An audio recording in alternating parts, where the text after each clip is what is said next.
tämmöisiä asian ääneen pohdintoja täällä. Elikkä nyt on akseli otettu pois tuolta autosta.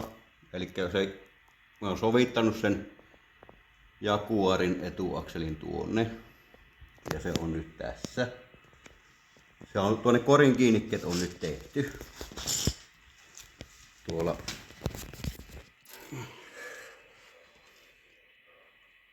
Tuolla näkyy. Ja toisella puolella on vastaava. Ja sitten on tämä vahvistus tässä. Ja tässä on akselin kiinnityspiste. Elikkä se, ja tuonne taakse menee nuo raudat tonne ja siellä on Jaguari akselille nyt kiinnityspisteet olemassa ja säädettävät sellaiset. Niin nyt tulee uusi ongelma. Tämä ongelma. Nämä on kaikki vaan haasteita, jotka on itse vastaanottanut. Mutta moottorin tukikumit pitäisi nyt. Tähän pitäisi nyt rakentaa nämä moottorin kiinnikkeet. Elikkä vaihtoehtoja on. Mutta sijainti on, jos tuolta näkyy, niin öljypohja, hammastanko tuossa, öljypohja on tuossa, etuakseli on tuossa. Ne sijaitsisi nyt keskenänsä ihanteellisesti. Ja tämä on vähän pielessä nyt, tämä luiskahti mulla tänne reunaan tämä moottori. Niin tässä on ohjaus akselille ihan hyvin tilaa, kun se siirretään tuonne kohdalleensa. Mutta nämä on se yksi ongelma. Minä halusin nämä Jaguarin hydrauliset kumityynyt tähän. Ja ne kuului tähän akselin päälle tuommoisen kiinnikkeeseen. Niin nehän ei nyt sovi sitten, ei millään. Sitten täälläkään ei ole tilaa. Tänne. Ja siinä pitää nyt vaihtoehdot ruveta punnihtemaan, että miten ne laitetaan nuo, eli Servoletin alkuperäinen kiinnitys on tämän ja tämän pisteen välillä oleva kumityyny. Ja Jaguarin on tässä akselissa. Ja vahvasti ajatus alkaa kääntymään siihen, että tuonne koriin teen kannakkeet suoraan, mihin tulee nämä Servoletin omat kumityynyt. Näissä on tämmönen pikkunen terävä metallinen olake, mitä vasten se tuolta laskeutuu. Siellä on tuommoinen näkyy. Ne pykälä laskeutuu. Elikkä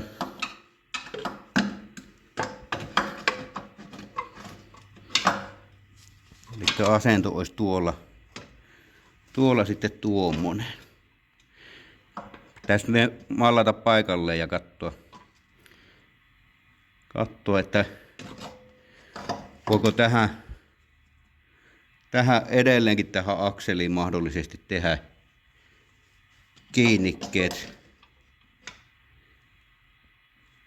kiinnikkeet, että se olisi tuossa akselissa kiinni.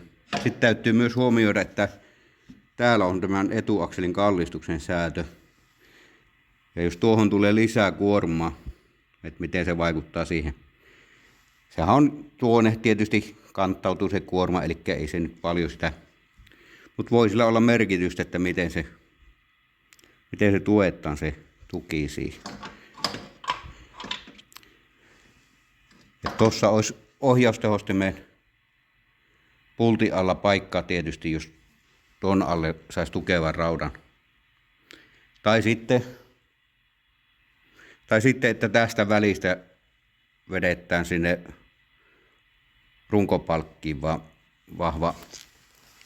vahva rauta, silloin se on korissa suoraan kiinni.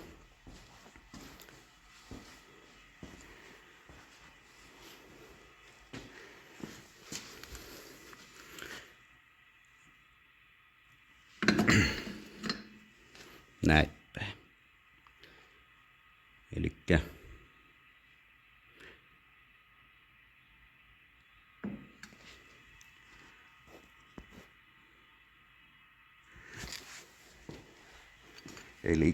periaatteessa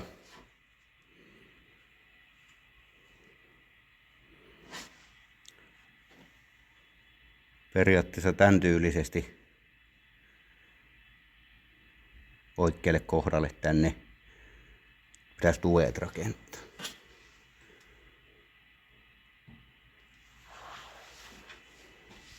Joiden varaan moottori lasketaan sitten. Ja sitten tuo akseli voitaisiin asentaa nostamalla paikalleen.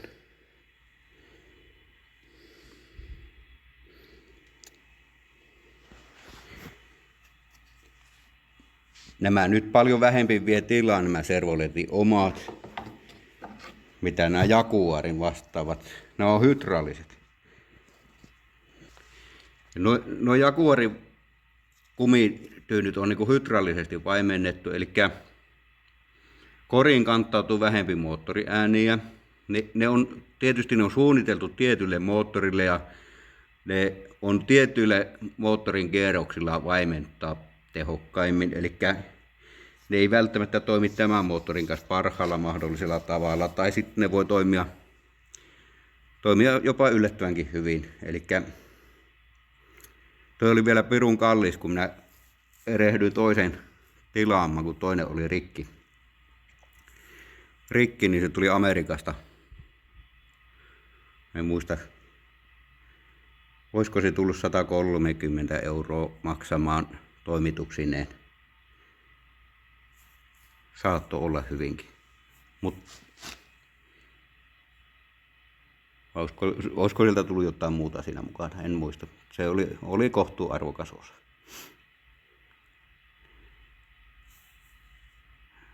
Tuo hydraulinen olisi houkuttanut ajatuksena, että jos se vaimentaisi koriääniä. Ja toi mahdollistaisi tuo akselin kaikki kallistuskulmat. Kun tämä taas sitten pitäisi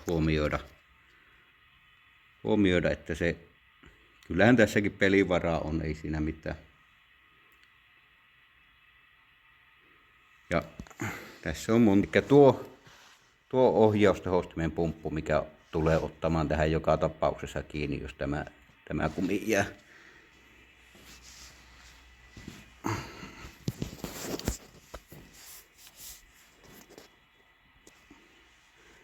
Mietityttää vaan tuo, että jos se moottori tulee suoraan noiden sarvipalkkien varaan noilla kumityynyillä, niin onko sillä suuri merkitys sitten? Esimerkiksi Servolet Astrosta on tämä moottori ja vaihteisto otettu, niin siinä nuo kumityynyt on etuakselipalkissa ja se koko etuakselipalkki on semmoisessa apurungossa, mikä tulee kumien kanssa koriin kiinni. Eli kaikki maantiestä välittyvät äänet ja moottorista, vaihteistosta, voimansiirrosta välittyvät äänet, niin ne ei kantaudu koriin, kun ne kumityynit estää sen. Tässä nyt tulee varmaan uusi ongelma se, että jos nuo moottorin kumityynyt onkin sitten sen malliset, että ne siirtää jotain tärinöitä ja ääniä koriin. Toisaalta tämä 59 vuoden auto, että sen voisi tulkita, että se kuuluu tyyliin, jos vähän täristää ja pärisee. En tiedä. Olisi vaan hauska ollut saada se mahdollisimman vaimennetuksi äänien suhteen. Nuo hydrauliset kumit olisi houkuttanut sen takia paljon.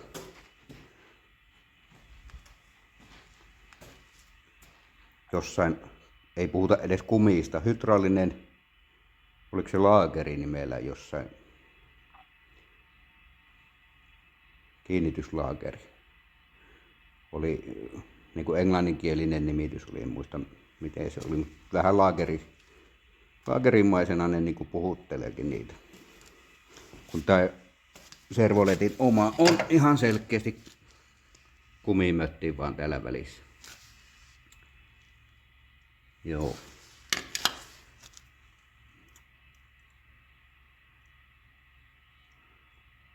Tässä tuohon hakee nyt tuo keskeinen paikka tuolle moottorille, että mihin se tulisi jäämään, ja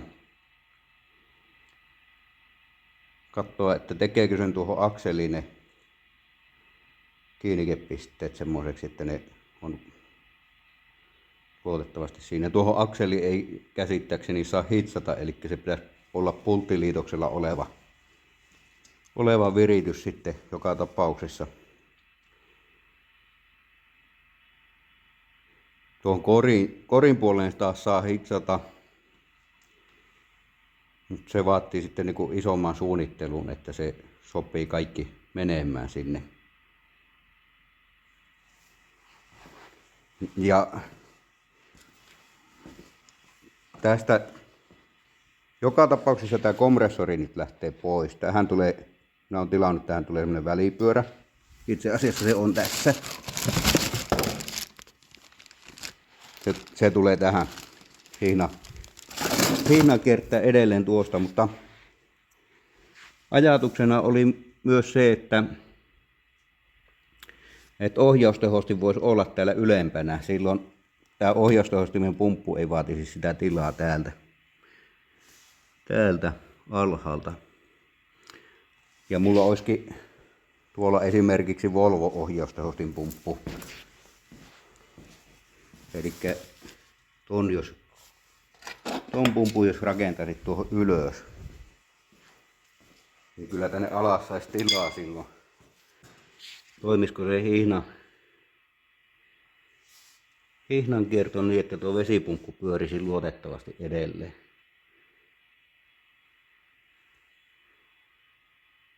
Että jos tässä olisi vaan, jos toi ohjaustehostimen pumppu jäisi välistä ja toi hihna tekisi vaan yhden mutkan tässä ohjaustehostimen takia, se voisi olla jopa toimiva ratkaisu. Tähän koko häkkyrä voisi ottaa tästä pois silloin siihen tulisi tilaa kyllä. Tuohon tulisi kyllä hyvin tilaa silloin, kun tuo ohjaustehostin pumppu siirtyisi tuosta ylös. Mutta tavallaan haluaisin mahdollistaa myös jatkossa sen, että jos minä haluan tähän ilmastoinnin laittaa joskus, eli tähän autoon, niin mulla olisi kompressorin asennusmahdollisuus tässä. Voisin tuon laittaa takaisin tuohon. Eli sen takia haluaisin säilyttää tuon ohjaustehostin pumpun tuolla alhaalla. Juu. Ja sitten toinen juttu, miksi minä haluaisin tuon ohjaustehostin pumpun säilyttää tuolla alhaalla, niin se on sellainen, että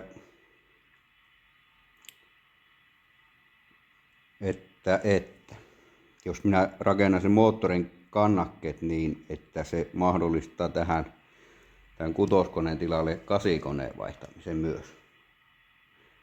Eli jos minä en tuohon jippoilemalla tee tuolle tukikumille tilaa, vaan minä rakennan siihen semmoisen kannakkeen, mikä siihen hyvin passaa, sopii, niin silloin minä saisin mahdollisesti siihen helpommin sen 8-koneen sopimaan. Hetken tässä mietittyä, niin saattoi olla, että keksin vähän ratkaisua tähän ongelmaan. Eli kyllähän minä nyt vähän päädyin siihen tilanteeseen, että toi paras lopputulos saavutetaan sille, että se on tuossa akselissa tuo moottori kiinni ja ei tarvitse tuonne korin puolelle enempää tehdä muutoksia sitten. Erilainen kumityyny vaan. Elikkä ostan matalemmat moottorin kumityynyt, jotka on moottorin kumityynyksi tehty. Ja kun tämä Jaguari-akseli tulee kuitenkin tulee runkoon kiinni näillä vaimentimilla, niin se on parempi, että se akseli on tuettu tuonne. Ja minä tämmöisellä kierretangolla mallasin tätä reikkää, niin 35 millinen pultti pitää olla 10 milliä vahva ja 35 milliä kierrepituus, niin tuolta saa sen. Ja sopii vielä tämmöisellä hylsällä laittamaan sinne mutteri vastapuolelle. Elikkä kun laittaa ja tuohon voi esimerkiksi tuohon syvennykseen laittaa sopivan kokoisia prikkoja mutterin kerran, että se keskittyy se kumityyny tähän.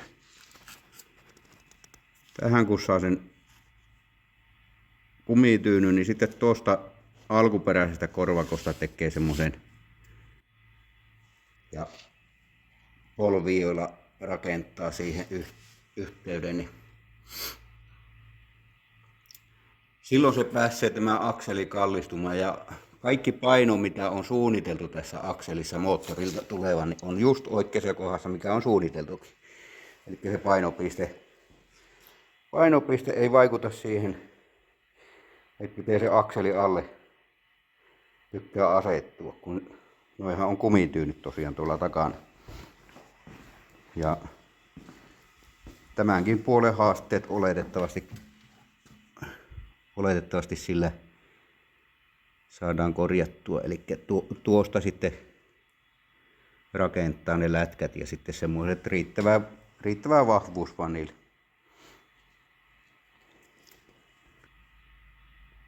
Semmosia. Ja tuo mitä kattelin.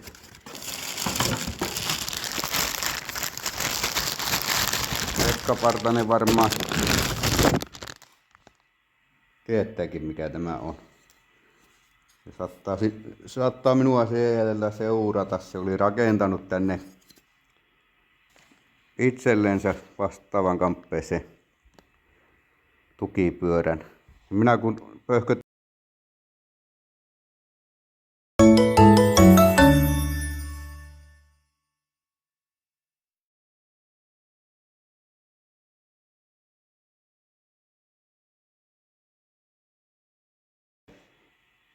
ei silmämääräisesti huomaa, että osa on väärä. Pitää tutkia tilanne.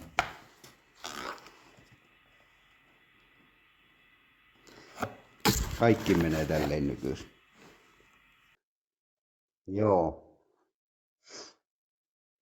Ajatukset on nyt vähän selkeämmät tuolta osin. Ja oletettavasti teen ne kiinnittää tuohon akseliin nyt ensin kuitenkin. Ennen kuin seuraavan kerran taas nostan tuon moottorin ja akselin paikalleen. Ja siinä vaiheessa, jos se moottori ei sovi enää tuonne karttaanitunneliin, kun se on tuohon akseliin sovitettu sille, että se on hyvä, niin siinä vaiheessa leikkaan tuota karttaanitunnelia vaan lisää sitten. Eli se pistetään sinne sopimaan. Se kaikista tärkein on, että se on akseliin nähen todella hyvin, sijoittuu siihen painopisteet ja ohjaustehostimet sopii ja että pakosarjat ei haittaa muita vetoja tuossa. Niin. Ja tärkeä on mun mielestä saada painopiste niin alas kuin vaan pystyy ja konepeltiin vielä kiinni. Eli kyllä me siitä lähdetään, että se tuohon akseliin sovitetaan tuo moottori ja sen jälkeen kori sovitetaan siihen pakettiin sitten. Tästä taitaa tulla pitkä video, jos minä miksaan nämä nyt yhteen. Mut joo, mä tiedän, että jotkut jaksaa minua katsoa. Siellä on 2 kaveria, jotka seuraa. Ei mulla muuta. Jatketaan. Ja kiitos jos katsoit. Moi.